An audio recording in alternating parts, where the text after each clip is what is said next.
So we've just obviously had a great day of rugby. It's just 2 games that we're going through, and then we've got the 2 games for tomorrow. I'm actually joined by Modern Bok. Hello. How you guys doing?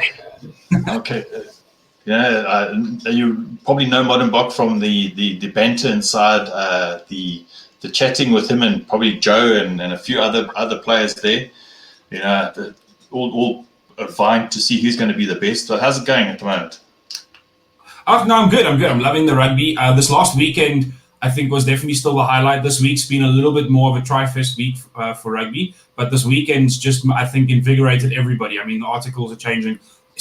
Following up, seeing all the Irish versions of the South African articles from 4 years ago is nice to see. All the varied reasons why things happen the way they happen has been interesting. Oh, Joe.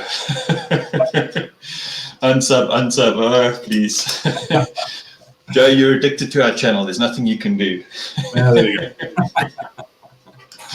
So I'm just going to, I don't know if you watch both games. I'm going to talk about both games. Let's just put the both games up here.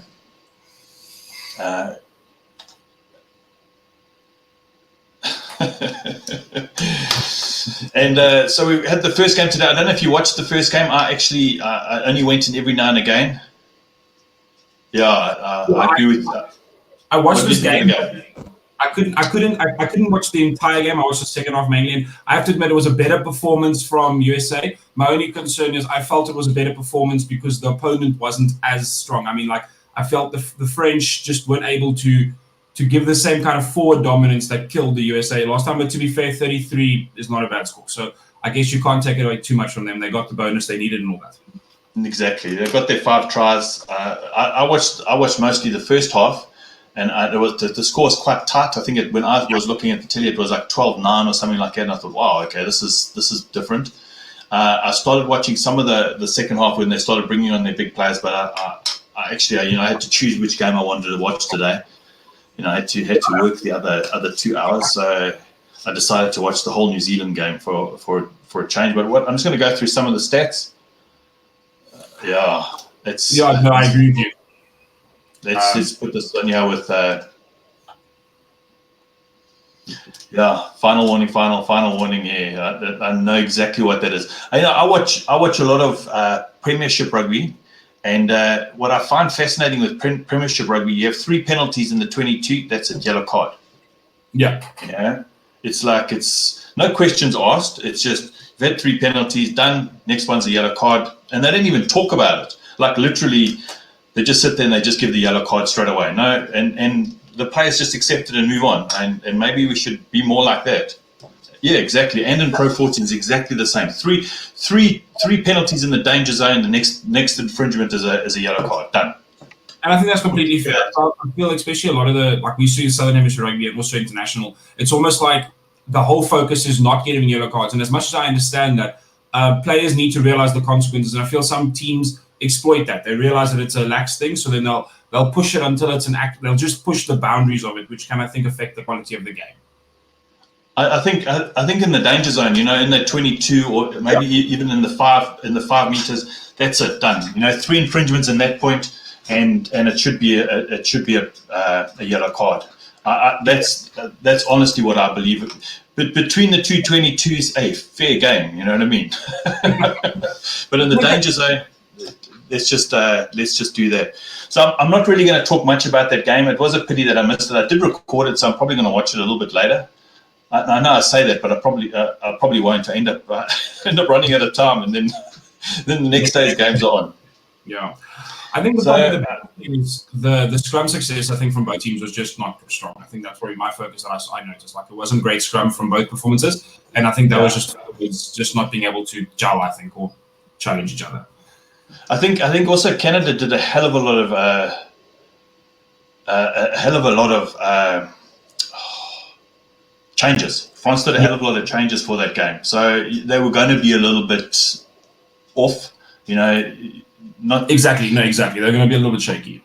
I think 12 changes they did, or something 11 or 12 changes, which is a hell of a lot. Yeah, so let's go on to the next game, which is obviously, I think the New Zealand T20 team came and played. So It's not as big as some cricket scores we've seen in previous World Cups, but 63-0 is a bit of a thumping. What do you think? Yeah, it's the new biggest score of the tournament, and I mean, I think respect to Canada. I don't know if it was New Zealand in each half just slowing them down, but that score could have been way worse. I mean, for large parts of it, we were sitting at a try a minute, so it was unfortunate. Canada's tackling percentage was just impossible. Like every opportunity New Zealand had, they could go run through them. Yeah, I was watching the game and we were just joking around, and I was watching with my mother-in-law and stuff, and I said, if New Zealand don't score in the first minute, that's it, they've lost. I'm walking out, and they didn't score in the first minute, and I lost the plot. And then I said, if they don't score a point a minute, then it's been a really bad game. So just jokey. But yeah, hey, Mr. Rugby fan, welcome back. I'll be honest. At the 70th minute, I turned to my mother-in-law and I said, "Hey, watch the Canadians. They're going to come back now." I mean, there were some highlight moments from Canada. As a Canadian fan, I don't think like against it. Unfortunately, New Zealand just showed the skill of the players. And say, like, it wasn't for me a very team performance from New Zealand, but just the ability to link up. I think cut Canada's whole defensive line apart. They just couldn't handle it. I agree with you there. But what impressed me the most about that game was we got to the end and there was no, if you think about that whole game, there was no pushing and shoving. You know, normally in these, when there's a huge big disparity between the tier 1 and the tier 2, normally there's some serious heavy high tackles and frustrations and things like that, and there wasn't any of it during the game, and that's what made it even more enjoyable to watch, even though we could see the Canadians were completely outmatched in every single facet of the game. There was no facet that they dominated at all. I've got the stats here, and you won't believe what the stats are. New Zealand doing 906 run meters. That's just running everywhere. No, that's insane. And I mean, but I think that just showed the respect that Canada brought to the game, and that was really nice to see. Like, respecting the opponent and understanding it. And New Zealand also on the same side, I think, also respected Canada and gave them respect by playing fully. And I think that Canada enjoyed that. Like, unfortunately, they expected that beating, but they made sure that they kept their name up, which is very good to see. Yeah, it's just I was chatting before the game, and you can imagine some of these guys that they play club rugby or they're amateurs, because a lot of them are amateurs. They're not professionals.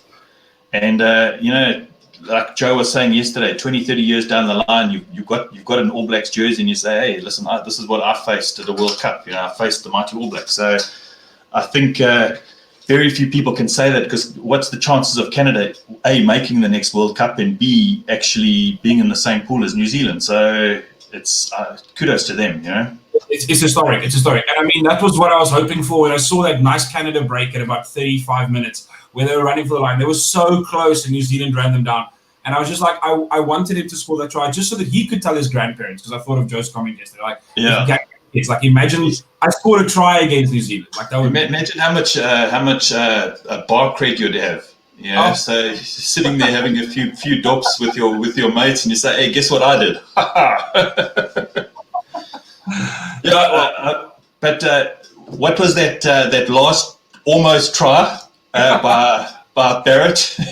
I don't know. Casper the Friendly Ghost must have knocked that ball out of his hand. It was out of nowhere. But I was so happy. I felt like my Super Bowl prediction caused that. Like, because I just saw my Super Bowl prediction go out the window, and he drops the ball out of nowhere, and I was like, "What?" So I was just so happy. It shows you that the focus, I think, was lost a little, as I've never seen Bodie do that. I've never seen it at all. Look, there were quite a lot of handling errors, especially for some of the players that haven't played for a lot. Rico Ioane, Patrick Tuipulotu. There were quite a few knock-ons from them, but you can see they haven't played for a while. So you've got to look. At the end of the day, 63-0 is a bit of a harding, but I think. We are going to criticize a lot of what happened in the New Zealand game because it was uncharacteristic knock-ons and issues. No, exactly. It was uncharacteristic, and I mean, I think it also is. I think leaned a little bit to what we're discussing for every game at this moment, is that there's been unnecessary, a large amounts of handling errors just due to the conditions and stuff, and even Joe. I was impressed with the New Zealand handling, even in that, because they had some really good moments of play, but then other moments where it was uncharacteristic of the team. So I don't know if it was focus or just the handling of the ball, the slipperiness of the ball, but it has affected many teams. I think, look, you take Mo'unga, I must admit, the more and more I watch Mo'unga, the more and more I think that's a special player. That is a really special player. And with that one ball that he fumbled going forward and he still caught it and then he offloaded, flipping hell. But Exactly. some of the players that stood out for me today, Sonny Bill Williams, I thought had an absolutely cracker of a game. You actually forget how good he is. Exactly. I mean, the injuries, I think, and that kind of stuff have made it like there's also his attitude, and sometimes that some people find against him, but he can cut defenses apart with literally the slide of a hack. It's insane. It's really good to see, and I hope he continues to grow in this tournament and find this, because a lot of people have been questioning his form. I think so. I really think he brings something a little bit special. Look, I don't think he's going to take the position away from Ryan Crotty. I think if Ryan Crotty's fit, I think he's going to be in the starting lineup. But coming off the bench when the game loosens up, I think Sonny Bill Williams is just going to be absolutely sublime. It gives you the same kind of impact that Argus Neyman could give you, when it's a little bit loose, Exactly. those offloads that he was doing. But what was even more impressive was he was kicking.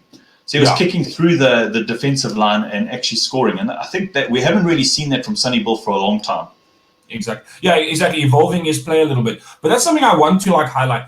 Aren't you surprised at how many cross-kick or through-kick ball tries have happened in this tournament? I mean, I think over the weekend, I think there's been 11 or 12 that have happened in since last week Friday, cross-kick tries, which is for me a much higher than normal rate in a tournament. I'm not sure why that's happening. I'm looking at the stats to try and figure it out, because it's impressive. I think with like Joe was saying, with the humidity and stuff like that, maybe it is an option to cut out very, very quickly, to try to hand it across to your winger that probably has better skills than maybe some of your forwards that are in the pod system. So maybe it's because of that. But a lot of people think New Zealand run a lot, and they do. They're a running side. They play open, expansive rugby, but they do kick a hell of a lot. And they tactically kick a lot. They were doing the stats between South Africa and New Zealand in that game, and it actually looked like we kicked the most, but it wasn't. It was New Zealand that kicked the most. Yes. I mean, most of the time, New Zealand, I went even through Super Rugby, I was joining Crusaders in that the other day, and even there, Crusaders are one of the top kicking teams in the tournament. I think it's just got to do with the what type of kicks they're doing, and also the accuracy of their kicks. That just a lot of teams, you notice the bad kicks a lot more than the good kicks. Yeah. Look, I think with Mo'unga kicking, I think he kicked at 100% today. No, I think he missed. I think it was 100%, if I'm not mistaken. I'll have to just check the player stats here quickly. Player stats, and then have a quick look. So Mo'unga, eight. Yeah, so no, he didn't miss, not one. So he got 8 conversions. 8 tries, 8 conversions. That's impressive. You know what I mean? And some of those were right on the outsides, or they're called the dead ball line or whatever. Touch, close to touch, and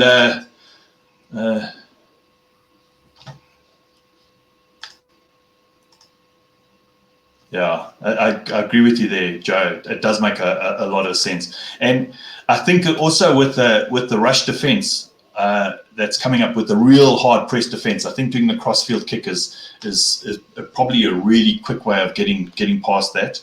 But yeah, overall, I think New Zealand would probably have quite a lot to work on after that game, because I don't think they were challenged drastically. I don't think they tried anything fancy. I think they got some of the players just to have a little bit of time on the field. I don't think Rico Ioane's in their starting team anymore. I really don't think it. I think Siva Reese and Bridge have overtaken him by a long shot. Yes. Yeah, I don't see Geordie Barrett either knocking anyone off the back three at all.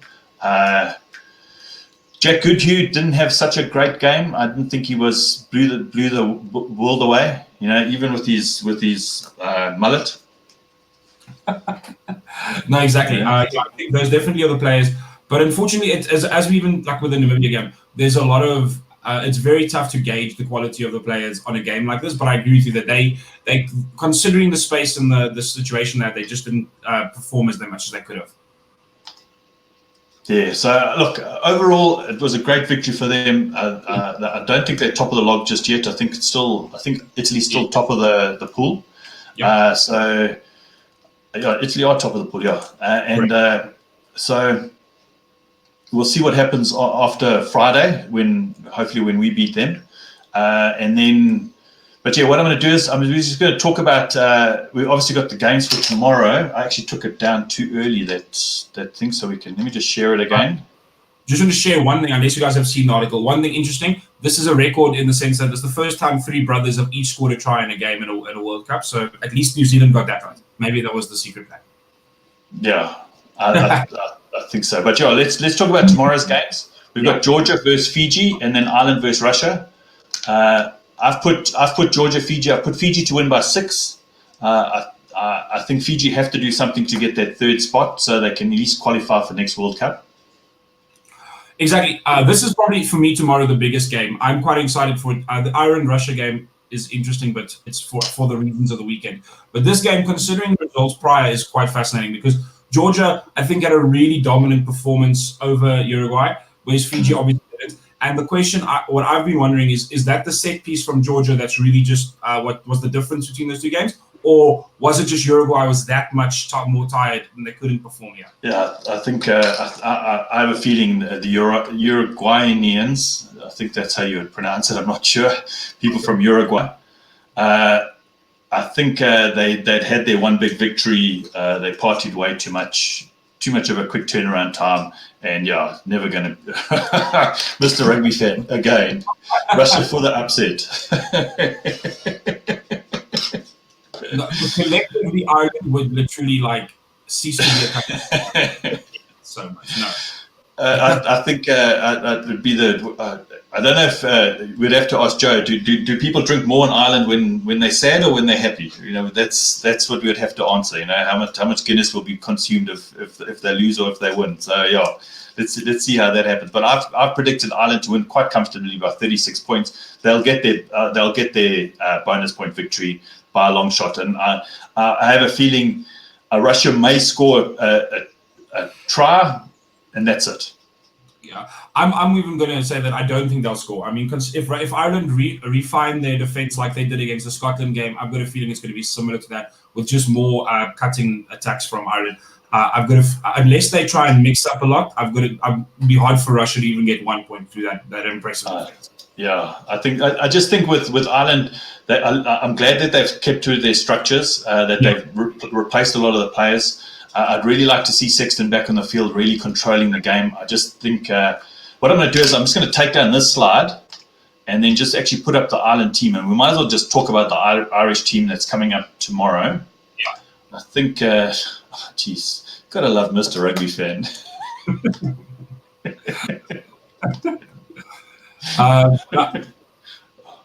Joe, what does that mean, optimistic, pessimist?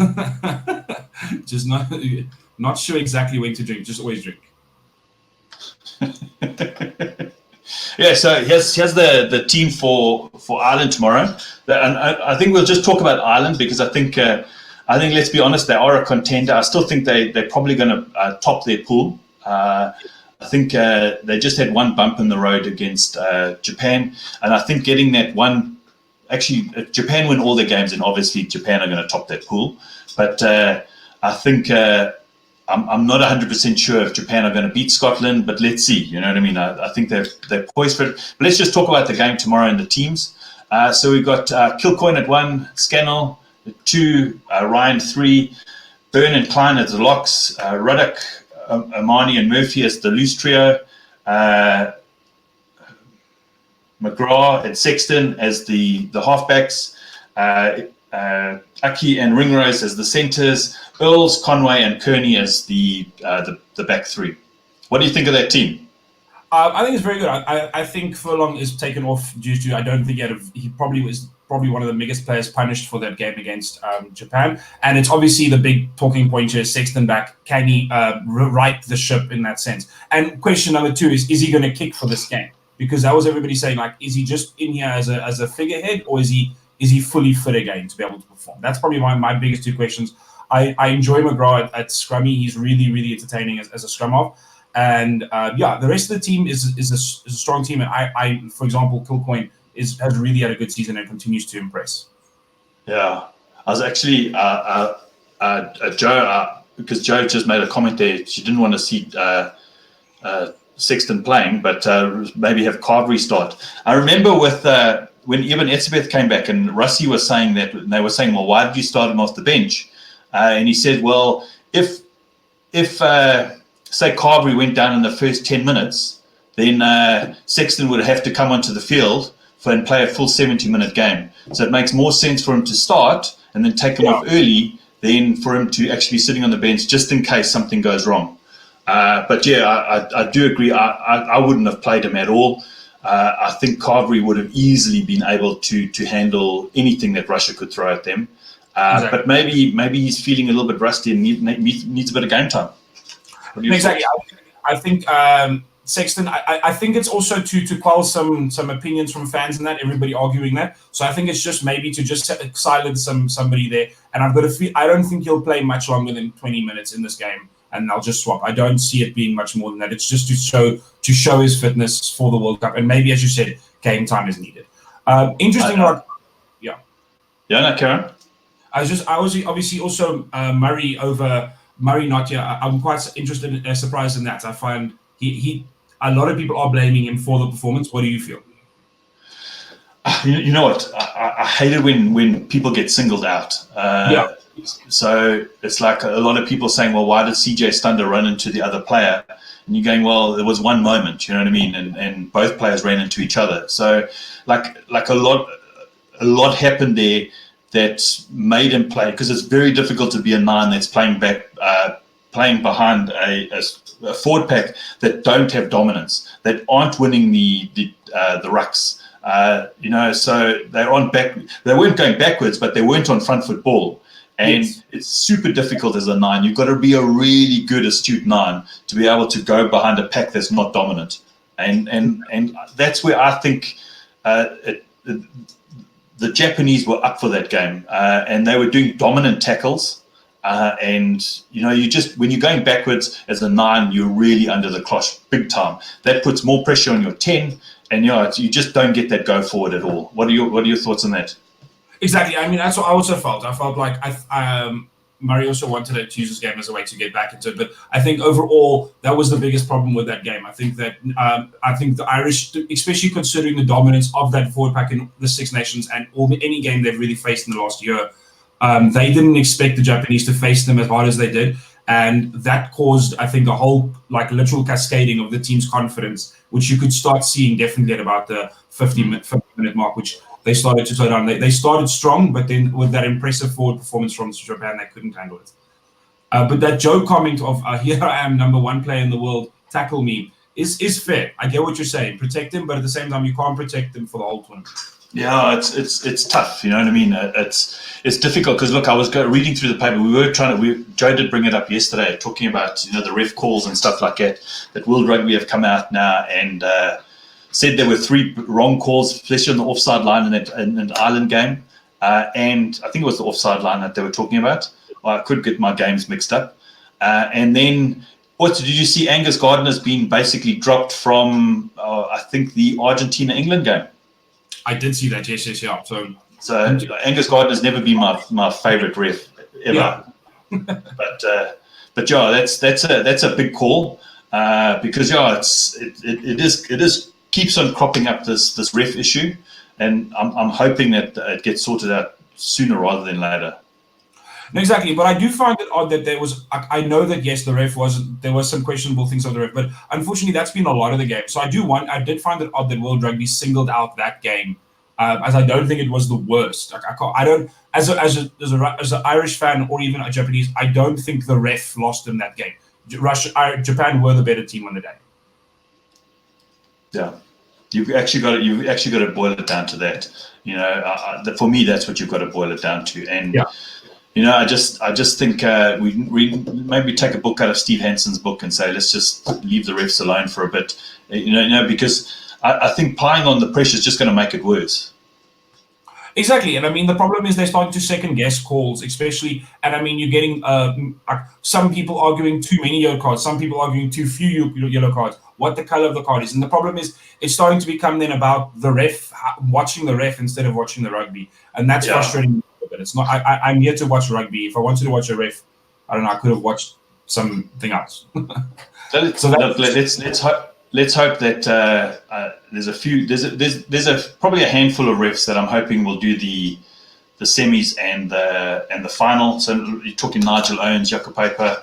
They're good in different ways. And I'm hopefully it's a decent TMO. I think so too. When it comes to TMOs, I think we use slow-mo too much. Yes. So I think you need to use slow motion for foul play, for direct contact to the head, stuff like that. But maybe they need to watch it in real time when it comes to tries and things like that. Look at it in real time and say, okay, no conclusive evidence, no try. I agree with you, and I think, but also even with the foul plays, you say they're like late tackles, and that's the kind of stuff for me I find hard to judge in slow motion. It's so different. And even, for example, even some tackles when it comes to like foul play tackles, fact of the matter is that many times the player had no real way to pull out of that tackle in real time. In slow motion, anything's possible. But I mean, that's why I find it a little odd. Like it is excessively used, and also makes it that decision making takes that much longer. Mr. Rugby, you are spot on just again. He loves the ref. Michael Checker loves the ref. He thinks the ref walks on water. I think you're absolutely right there, Mr. Rugby fan. So, look, I don't want to take the show much longer than another couple more minutes. But yeah, I'm looking forward to both games tomorrow. I think they're going to be absolute crackers. If you just want to tell people how they can actually get hold of you and see your channel and things like that. So you can find me on YouTube on Modern Bok Rugby. I'm just on YouTube, just search it and you'll find it. I do a lot of I do videos in every game and also obviously some Bok coverage, but also many other coverage. As unlike Joe says, I am not biased. I cover every team fairly, and I think sometimes South Africa sucks too. So don't worry. Don't worry. I've taken serious abuse for my name, like you won't believe. Like some serious abuse. I think somebody wrote to says you got a Springbok flag behind you, you're wearing a Springbok shirt, you're wearing a Springbok cap. What's your unbiased? Change your bloody name, you plonker, or something like that. I couldn't remember the words, and I said, listen, it's just tongue in cheek. You know what I mean? Come on. Your channel, yes, sometimes. So I mean, you've covered it already. So thanks for joining me. I will make a plan for you to come on for another show in the next week or so, and then pretty much a similar show. I just want to tell everyone to join the show tomorrow. I've got rugby analyst on who's going to be talking about England, and I honestly feel England are a danger side, and I think they could easily win this World Cup if they get up for it. Exactly, and I mean, this is going to be the nice thing. I know some people have been saying it's a downside for England, but one of the nicest things they have is the path is literally just this escalating system. So if they continue getting better through the tournament, they're just going to beat every opponent that faces them. So I'm very nervous about their performances. Yeah, I agree. I think they play a very similar style to the Boks, so I think it could be very, very interesting. Yeah. But listen, thanks everyone for joining in the chat and joining in with Modern Bok and myself while we discuss today's games. And let's hope tomorrow's games are super entertaining and great. And listen, guys, just really take care of yourself. If you're going to have an argument with someone, try to treat them with a bit of love and respect, and it'll all be okay. Chat soon. Cheers. Bye.